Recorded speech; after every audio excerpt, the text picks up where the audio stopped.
I know you might be small, but I know you're mighty. That was a round of applause for these gentlemen. That's what I'm talking about. All right, we got a big panel, so let's get right into it. So this one is the title of this panel is called "Solving the U.S. Housing Affordability Crisis with PropTech." Right, so we got fintech. Within fintech, we got PropTech. We're going to talk about construction tech, and we're going to talk about a bunch of things. So we're going to go down the panel. We got the panelists were just announced, so I don't have to do that. So Patrick, let me start with you. We're going to build something here, and tell us how technology is helping in the construction space. Share my thank you all. So first of all, I want to set the stage with construction. I think most people know this, but McKinsey and others have done numerous studies showing that construction is one of the most antiquated industries in the world, right? Over the last 50 years, they've shown that productivity has been zero, right? Over 50 years.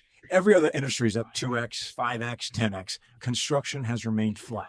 Right, so you're starting at a really low baseline. So tremendous opportunity for improvement with construction. There's a lot of reasons we can go into. I won't bore you with why it's been so stagnant. But I think with AI, with robotics, with blockchain, there's so much happening now that can keep up with the nuance of construction and real estate. So in 10 years, I think it's going to be a completely different landscape for productivity and construction. So first of all, something to keep your eye on. That's probably a little bit further out. But as most people here know, if you want to go build a building, whether it's a home, a condo, an apartment, whatever it might be, you secure the land, you go to an architect, you start getting some renderings, and you go to your contractor, right? And you get a price, and then that contractor goes to subcontractors who gets a price, and then you work on a schedule, you close on the land, you start construction. It's a 4, 5, 6 year process, right? When it's all said and done.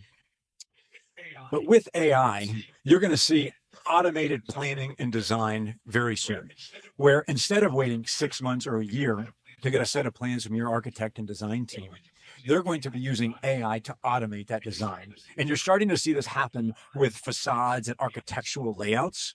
But the big breakthrough will be when you're using AI to automate the plumbing, the electrical, the mechanical, right? The structural plans, making sure there are no conflicts right off the bat. And if you want to add a pool to the roof, right? If you want to move a bedroom, if you want to add a garage, right? You just type that in natural language and it'll do that. And it'll give you another set of plumbing, mechanical, electrical plans, right? These are things that usually take months and months to evolve. Are going to happen with the click of a button.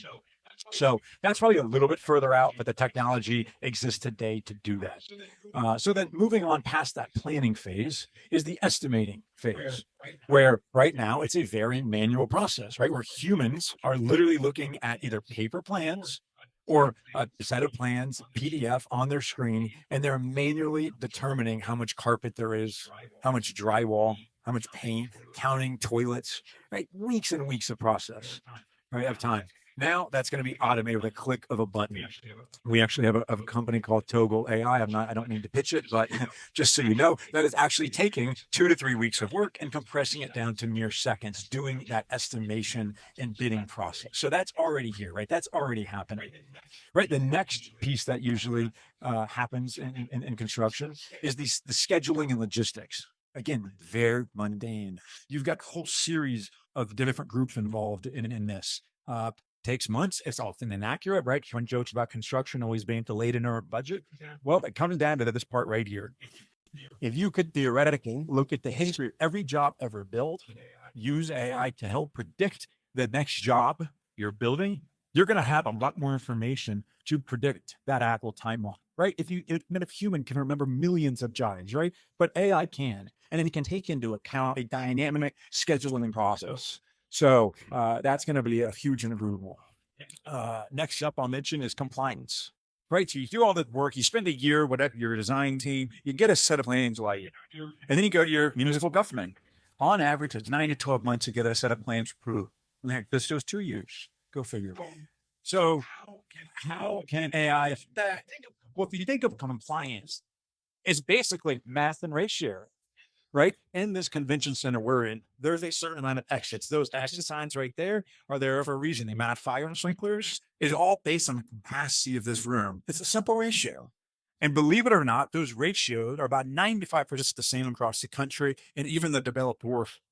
So once you submit your plans now to your municipal government, AI is going to start automating that compliance because of the mapping ratios, right? AI and algorithms are going to easily determine a series of about 400 tests with a click of a button and tell you if you're in compliance or not, and then give some recommendations for how to put it in compliance. So big changes there that will dramatically improve efficiency. And then tiers, right? Sustainability. And another important piece to focus on. If you think of construction, there's basically 3 ways to build: wood, steel, and concrete. Hasn't changed in 100 years, right? Reinforced concrete was the last big breakthrough. But now all of a sudden you've got robotics, you've got 3D printing, you've got all sorts of new materials and composites and technologies, graphene, and all sorts of new things that are coming out that are stronger, that are lighter, that are fast, that are greener, they're less expensive, right? So you're starting to see these implemented, but you're moving that massive ship, right? Because construction is so fragmented, piece by piece, developers and owners starting to take the risks to try these new materials. You're starting to see municipal government and state governments accept new material, right? That's a big part of it. So piece by piece, you're starting to see new materials that are more sustainable. And I believe with robotics, but more efficient designs, you're going to see humans start to focus now on creativity and sustainability, more livable, walkable, right? That are more welcoming to all of us. And they're going to be built a lot faster, right? The design planning process is going to be upwards of 20% of the budget. If you can reduce that to mere weeks, all of a sudden that 20% could either be passed on to consumers or it could be used on, and improving the architecture and design elements of the communities that we all live in. So very exciting time for AI, changing construction, exciting time how materials are going to start changing construction and real estate. And I'm very hopeful that in the next decade, we're going to have a much more efficient landscape in this space. Thank you. Okay, so Erik, Patrick has built us an incredible, nice house in record time, sustainable materials. We're in the house, and we said, you know what, we're going to sell it. Tell us about what's going on in technology in terms of the transacting, the buying and selling of property.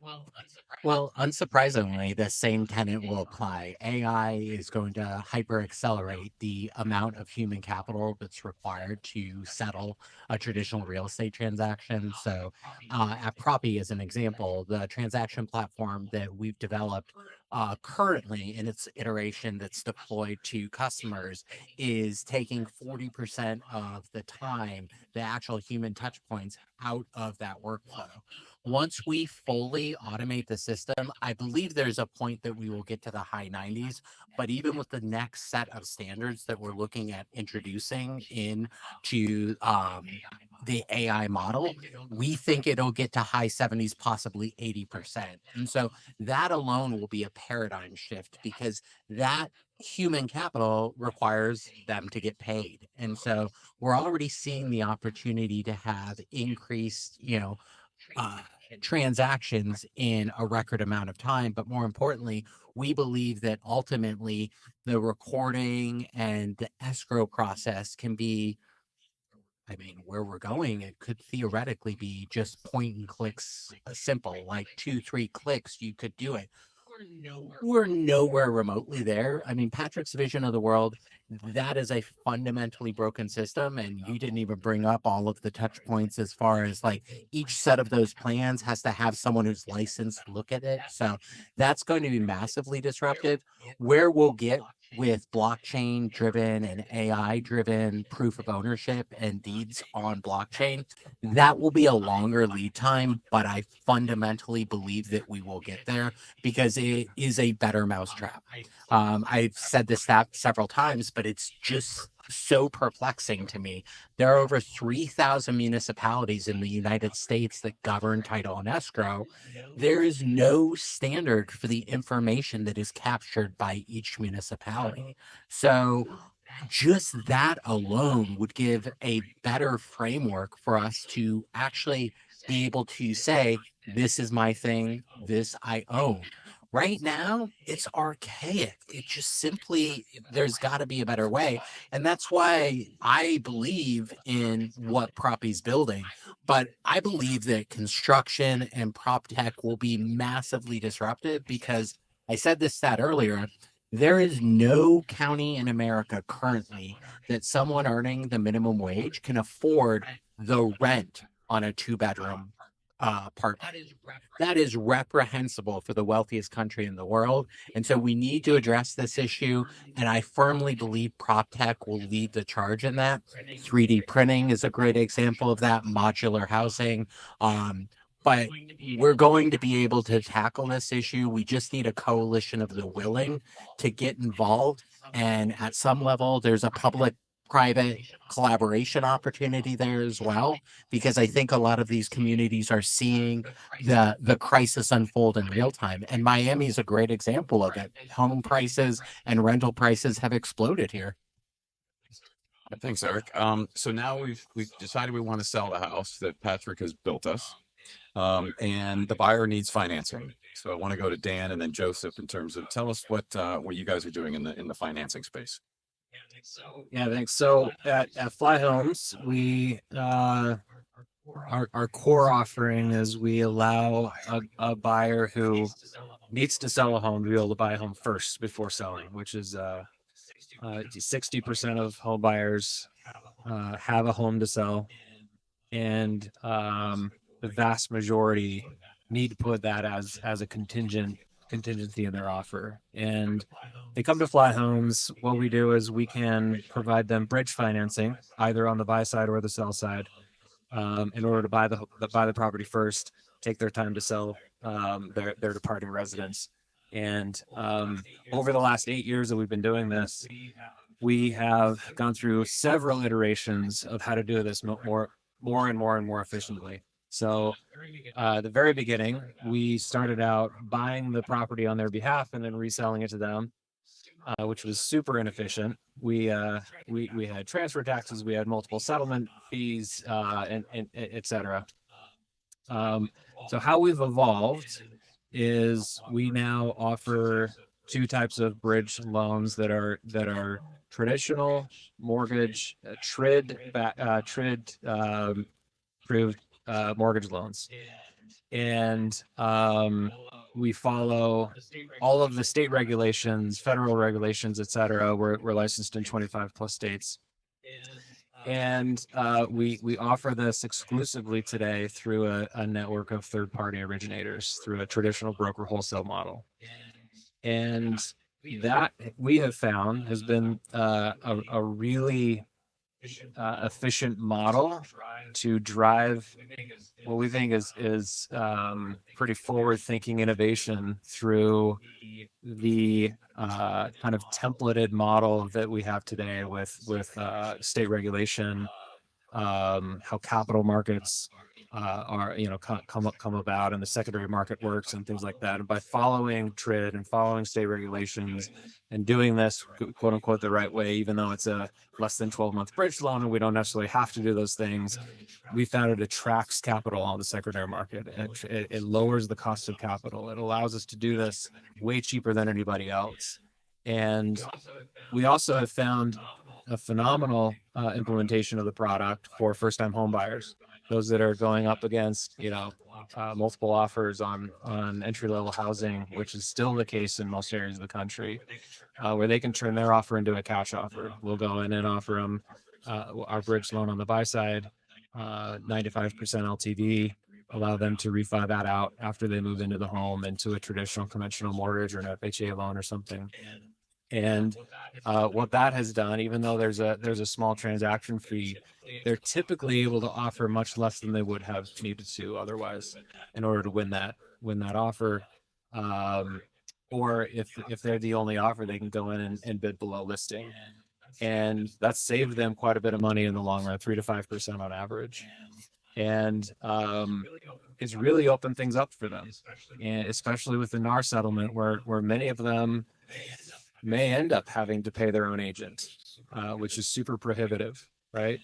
And or they can bake that into their offer while making it a cash offer with no contingencies. And so it can counter the negative effect within our settlement for them. But all of that is going to come together to be able to provide a really efficient solution for these first-time home buyers, as well as those that obviously want to buy before they sell. Yeah. So before I go to Joseph, so just a quick follow-up question. You mentioned the secondary market liquidity in this. Who are the natural buyers? Are these private credit funds, or these banks, or who's buying? It's a mix of both. Because we're following TRID and we have the same kind of underwriting processes, disclosures, everything. Banks are willing to back these.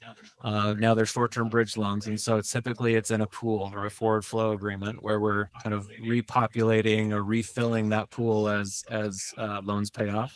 On the sell side, when we do our sell side bridge, it's a second lien, and typically banks are still not loving the second lien bridge loan product, and so that's more in the private credit area.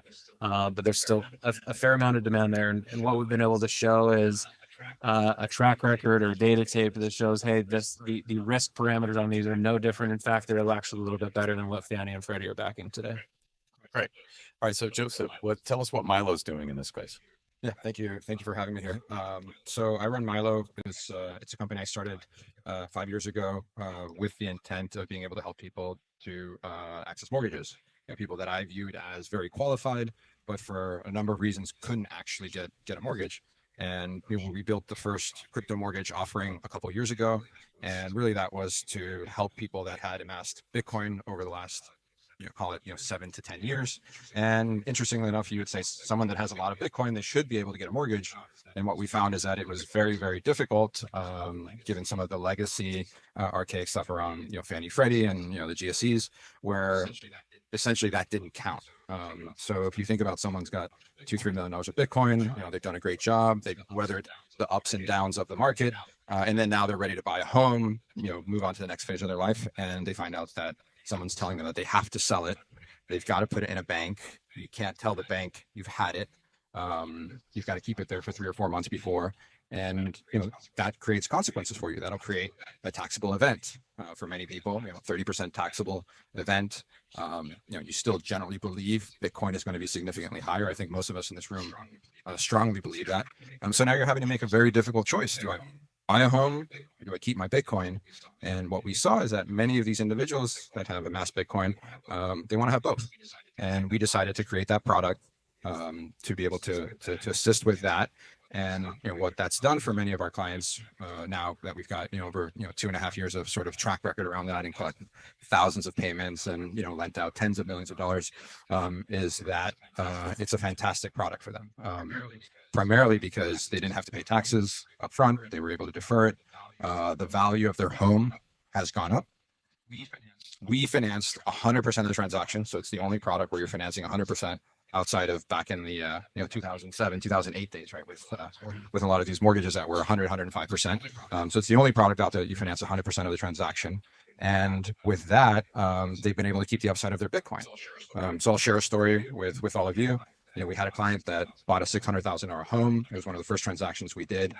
In that particular case, that home appreciated to the tune that someone offered him $4 million for that home, a few years later.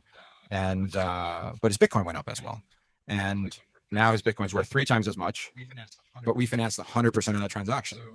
So what's the return for someone that just made $4.4 million but actually put $0? It's pretty good. Right?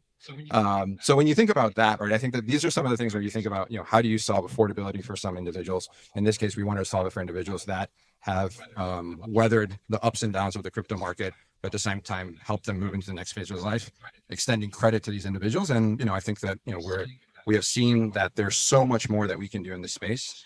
We're just starting to scratch the surface of what we can do, and hopefully companies like Propy is able to do things so that you can create more efficiency, make this experience much more seamless for individuals. But there's a lot to do, and I think it's really, we're just in the beginning of this. Yeah, no, it's exactly it. It sounds like from what you guys are saying, we're in beginning innings of a lot of this stuff. A lot of exciting things are going on in this space. So fantastic. We unfortunately are out of time. So I want you to thank everybody up here for your comments, and please join me in thanking our guests. Thanks.